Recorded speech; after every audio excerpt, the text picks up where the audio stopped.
Olá, eu sou a Tami do Literatami e este é o vídeo sobre o livro Dias de Abandono, da Helena Ferrante.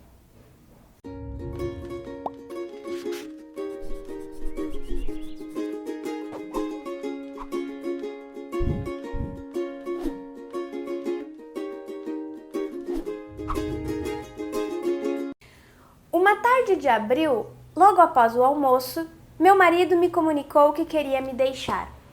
Essa é a frase inicial deste livro, na verdade é o soco inicial de muitos que virão.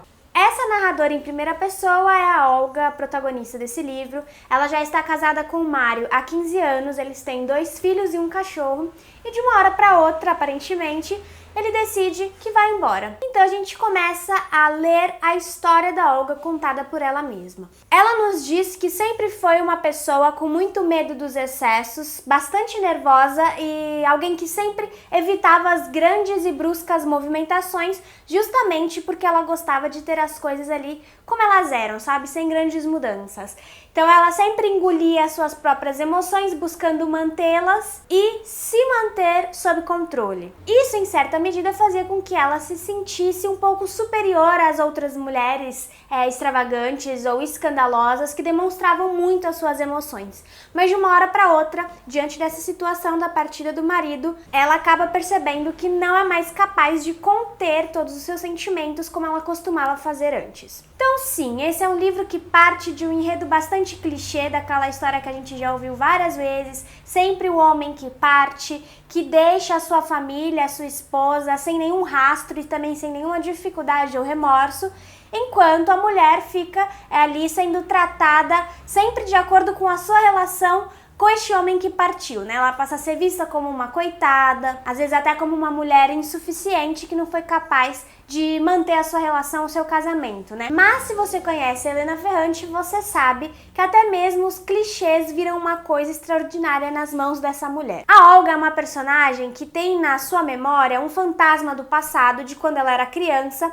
Ela conheceu uma mulher que era vizinha ali da sua casa, que talvez se chamasse Emília, mas que se tornou para todos uma pobre coitada depois que o seu marido a deixou. E a vida dela virou de cabeça para baixo, muito exposta para todo mundo do bairro. Ela ficou ali como um exemplo do que acontece quando a mulher é abandonada pelo marido, né? E ela passou a vida toda se achando superior a essa mulher, mas é interessante porque essa superioridade, na verdade, esconde um grande medo que ela tinha de se tornar essa mulher, né? De tornar-se ela mesma a pobre coitada. E esse fantasma da Emília é realmente um fantasma que faz parte do nosso imaginário ocidental, né? Quem nunca ouviu falar de uma mulher que foi abandonada pelo marido e enlouqueceu diante disso, né?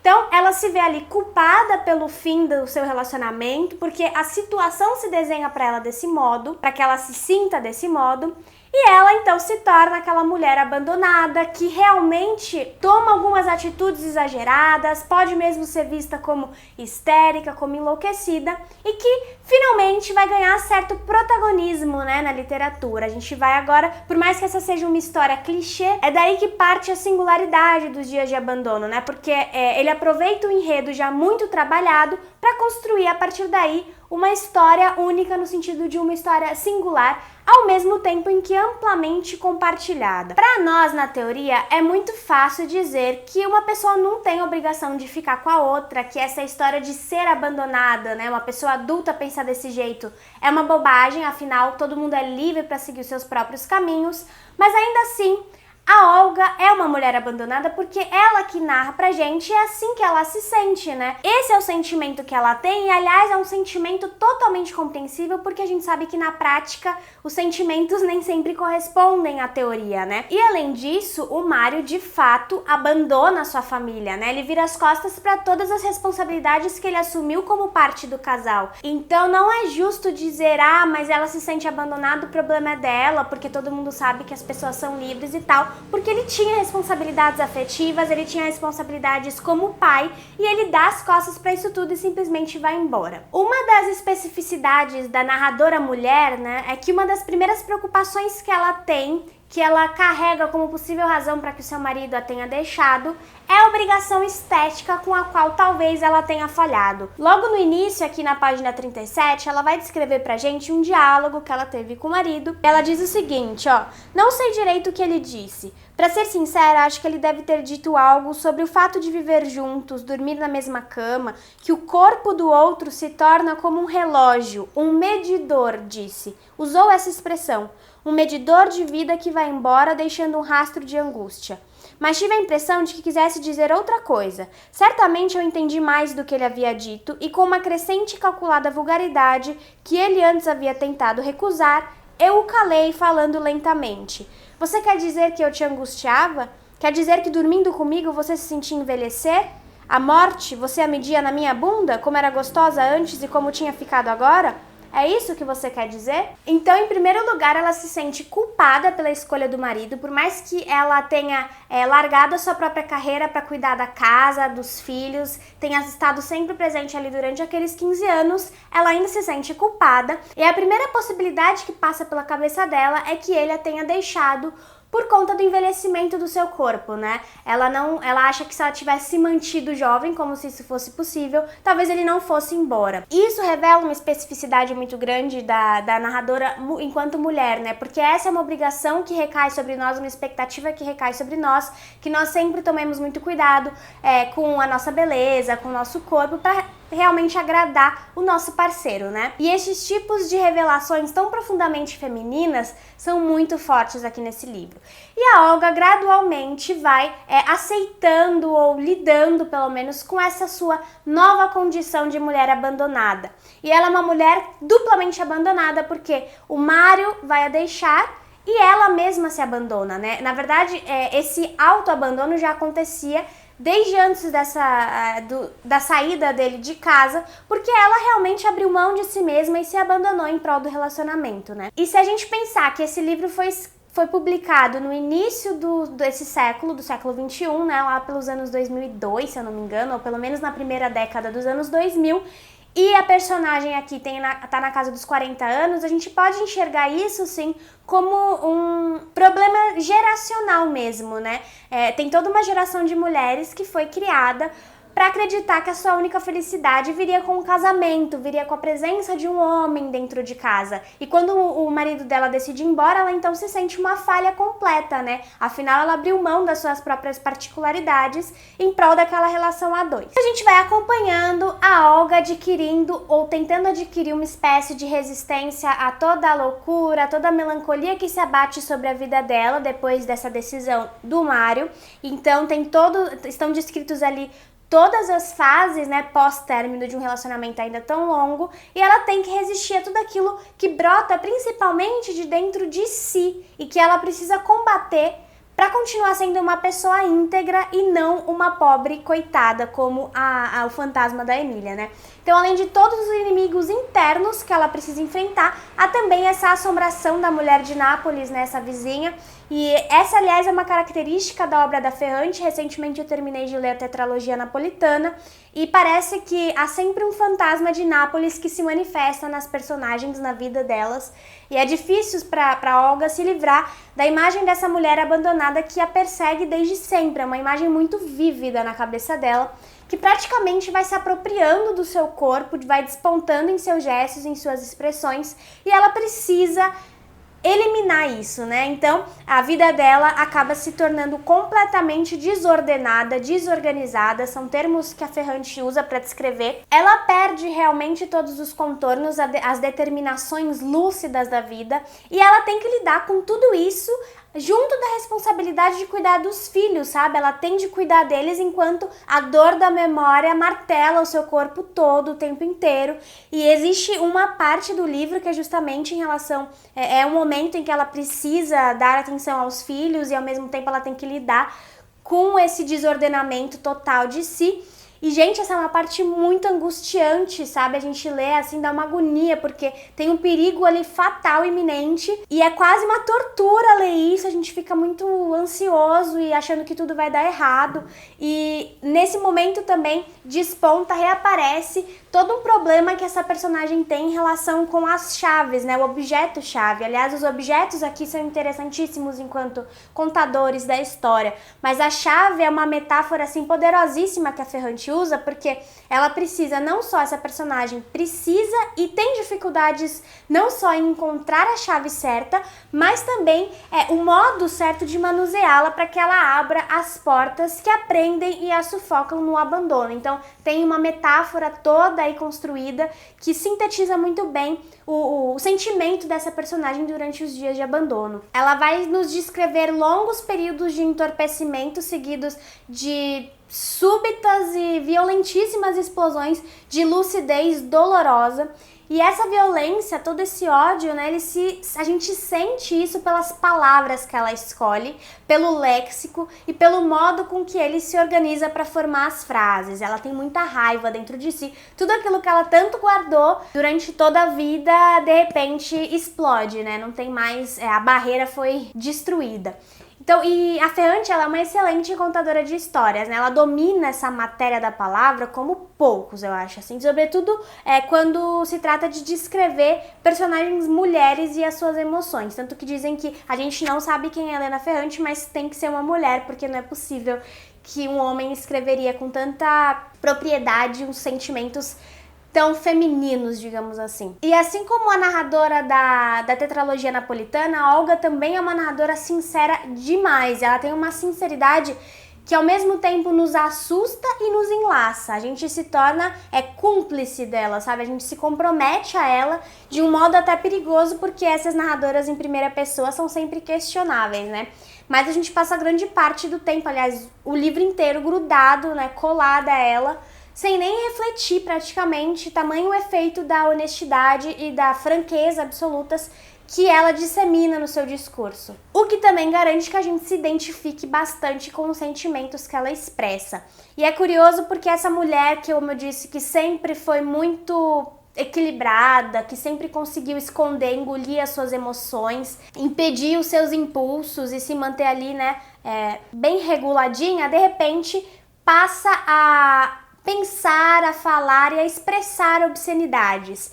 É um recurso que ela tem para extravasar tudo aquilo, e também não é um recurso escolhido à toa, né? A gente pensando de novo em toda a questão da socialização feminina, do fato dessa ser uma narradora mulher. A obscenidade em relação à sexualidade é algo muito privado, né, das mulheres, assim. As mulheres não costumam ter, principalmente mulheres que nasceram ali no século passado, como é o caso da Olga, não se sentem confortáveis para expressar sua sexualidade, para entrar em contato com o obsceno, mas a vida da Olga vira tão de cabeça para baixo, ela tá tão perdida sem saber quem ela é, que a obscenidade passa a ser a chave para que ela enfrente toda essa situação, né? E é uma chave também fundamental porque a obscenidade desperta várias reflexões, vários questionamentos importantes para Olga. Por exemplo, em relação à beleza feminina, né? Como a gente viu aqui no início, ela se sente culpada por não ter sido jovem o suficiente, bonita o suficiente para prender o marido. E aí, de repente, ela tem esse lapso, esse flash de lucidez em que ela afirma, ela percebe que aquilo que se considera beleza feminina é a negação da fisiologia feminina, né? Em prol de uma artificialidade que excite o homem. E ela já não se sente mais confortável com essa artificialidade. Então, é louco porque ela vai vivendo tudo isso, ela vai experimentando a liberdade ao mesmo tempo em que se agarra à ideia de amor, porque ela não sabe viver sem ela. Ela tende a aprender outra vez a vida, essa é uma expressão que a Ferrante usa, e ela não consegue achar uma alternativa, pelo menos não imediatamente, que não seja enlouquecer e se metamorfosear na Emília diante dessa situação. Porque nunca existiu uma mulher no imaginário dela que tivesse sobrevivido a isso, né? É sempre assim, a mulher é abandonada pelo marido, pronto, acabou a vida dela e tal. E isso tá muito impregnado na cabeça dela. Ela precisa lutar contra essa imagem que ela não quer se tornar. Então ela é tão sensível ao abandono quanto resiliente a ele. E é realmente assim, gente, agoniante acompanhar a batalha dessa mulher. Aos poucos ela vai passando a enxergar o seu ex-marido como um indivíduo com todas aquelas particularidades que ela era incapaz de enxergar antes por conta da proximidade que ela tinha com ele, né? Ela não via nenhum defeito. Ela começa a se afastar também de si mesma, a se referir em terceira pessoa, o que aqui vai funcionar muito bem, porque a partir desse mecanismo ela consegue também se enxergar como alguém individual, e talvez pela primeira vez na sua vida ela deixa de ser uma mulher em função do outro e enfim passa a se perceber como uma mulher em si. Outra transformação que ela empreende nas suas perspectivas também e que é essencial para que ela caminhe em direção à superação desses dias de abandono é em relação a essa mulher de Nápoles, né? Durante o livro, quase toda essa mulher aparece como uma assombração, como um fantasma tenebroso que ela evita. E aí, aos poucos, ela vai ressignificando essa presença e vai transformando o medo que ela sentia da Emília em conforto. Ela passa a dialogar com esse e com outros fantasmas do passado, porque deixa de considerá-los assustadores e passa a vê-los como semelhantes, a reconhecer as semelhanças que existem entre ela e os fantasmas, e passa a compreendê-los, e isso elimina, né, aquela ignorância que é a base do medo, a base do ódio, da repulsa que ela sentia. Então é incrível, é espetacular o modo com que a Ferrante descreve essa protagonista atingindo o fundo mais sombrio de si mesma, visualizando ali a sua geometria do oculto, que é uma expressão que ela usa aqui também. Mas é sempre assim, né, gente? Na vida é só depois que a gente conhece esse lado assombreado de nós mesmos é que nós podemos nos tornar donos de nós, né? E é esse o processo de tornar-se quem se é. E mais do que isso, de se respeitar e talvez com todas as suas singularidades, que os dias de abandono reservam como uma espécie de prêmio que é muito difícil de alcançar, mas com certeza, certamente, é muito recompensador. E então o que acontece depois dos dias de abandono não vai interessar aqui. Por isso que o título do livro é Dias de Abandono. Ele é muito certeiro nesse sentido, sabe? O objetivo dele é esse. E aliás, eu acho que isso é ótimo, porque é impossível saber de fato o que vem depois. Eu não sei se você já passou pelo término de um relacionamento, não precisa ser necessariamente amoroso, né? Pode ser qualquer outra relação. Mas só quem já viveu um relacionamento assim com tamanha intensidade sabe que ele nunca morre por completo, né? E também eu acho que só quem já passou por isso também é capaz de reconhecer a verossimilhança do final do livro, né? Porque eu sei que muita gente não gostou do final, mas a gente tem que lembrar que ele é um final em aberto. Não existe nada determinado ali, né? Ele não diz se deu tudo certo ou se deu tudo errado, porque é impossível dizer isso, né? Como eu falei, esse é o tipo de sentimento que não morre por completo nunca e que vai passar a fazer parte de você ali em todas as suas próximas relações, no modo com que você vê o mundo e tal. E eu imagino que quando se tem filhos, né, essa sensação de infinitude das relações ou dos sentimentos se potencializa ainda mais pelos traços que persistem nos filhos, né? Isso é algo que a protagonista menciona aqui na página 160, é mais difícil, é louco porque para ela é mais difícil superar o término por conta da lembrança constante do marido nos traços dos filhos, ao mesmo tempo em que os filhos, em certa medida, são o alicerce no qual ela se segura, principalmente a sua filha Hilária. Mas ela diz aqui o seguinte: que mistura complicada e espumosa é um casal. Embora a relação quebre e se desfaça, ela continua a agir por vias secretas, não morre, não quer morrer. Então a Ferrante mais uma vez é capaz de capturar a essência das relações, a essência dos sentimentos e, mais importante, da perspectiva feminina dessas relações, dessas situações. E é uma história batida, sim, mas o grande pulo do gato é que talvez pela primeira vez, e certamente pela primeira vez com tamanha dimensão receptiva, né, de uma autora assim com tanto alcance, um livro se dispõe a tratar disso, a trazer à tona o turbilhão de sentimentos que acometem uma mulher abandonada e que deixa de ser vista superficialmente como uma pobre coitada. E aqui é considerada, então, como uma mulher digna de atenção, com todas as fases pós-término de relacionamento, com todos os seus defeitos, porque ela definitivamente não é uma mulher virtuosa.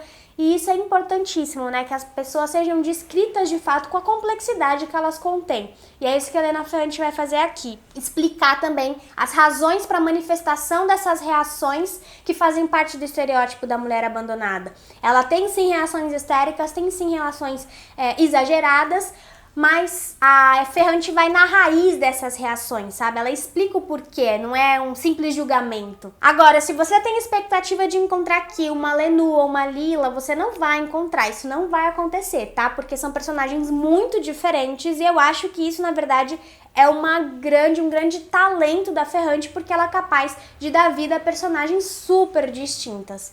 Então, Helena Ferrante, conte comigo pra tudo, quero ler tudo dessa mulher. Eu vou deixar aí embaixo um texto que a Fabiane Sestes, que é uma das... eu não sei se é assim que se pronuncia o nome dela, mas hoje, aqui no Brasil, ela é uma das maiores estudiosas da Ferrante, tem uma produção aí crítica e de estudos práticos mesmo em relação assim, a grupos de estudo e tal, da Helena Ferrante, que é muito rica, e ela escreveu um texto que está disponível online sobre esse livro, vou deixar aí. Vou deixar também o vídeo do Mikael, do canal Sobre o Escrito, que tá maravilhoso, em que ele fala sobre este livro. É legal ver uma perspectiva masculina dessa situação. E também o vídeo da Ana Luísa Absolar, que tá maravilhoso, ela fica pistola com o Mário, e também é um vídeo excelente, a Ana Lu fala muito bem. Mas é isso, eu espero que você tenha gostado do vídeo. O livro ele é meio curto, né? Ele tem 100 e poucas páginas, 180 páginas, mas ele é profundíssimo. A gente podia analisá-lo partindo de vários pontos que renderia muito assunto. Mas eu espero que eu tenha conseguido passar um pouco da mensagem do que ele é, sem spoilers dos acontecimentos. Então, tem muita coisa doida que acontece aqui que vale a pena ler. Essa é uma edição publicada pela Editora Globo com o selo Biblioteca Azul e que foi traduzida do italiano pela Francesca Criselli. Então é isso, inscreva-se no canal se você for novo por aqui. Comenta aí embaixo se você já leu esse livro, se você também é apaixonado pela Helena Ferrante. Acompanhe o Literatame nas outras redes sociais e eu vejo vocês no próximo vídeo. Tchau, tchau!